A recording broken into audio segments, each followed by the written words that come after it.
Bonjour à tous, aujourd'hui on se retrouve sur le suivi conso avec l'onglet messagerie vocale où on va apprendre à configurer notre messagerie vocale.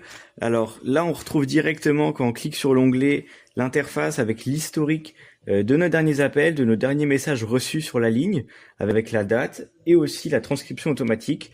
Là par exemple c'était un test, allô test 1 2, donc on voit que ça retranscrit en texte.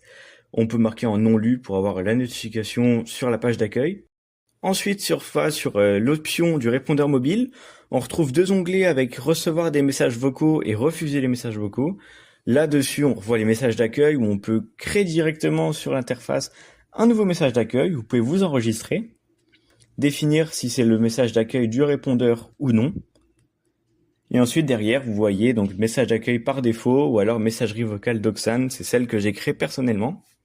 Donc ça, c'était le premier onglet, et refuser les messages vocaux, donc pour configurer la ligne et ne pas recevoir de messages vocaux.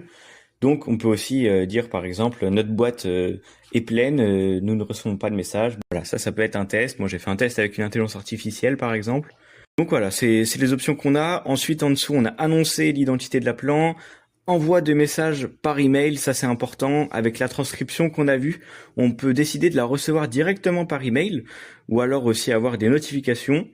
Pareil pour les SMS, mais cette fois sur le numéro mobile. Et gestion de l'accès, donc pour avoir accès à la messagerie sur votre téléphone, si vous voulez changer le code PIN par exemple. Merci d'avoir regardé cette vidéo et je reste disponible pour toute question. À bientôt!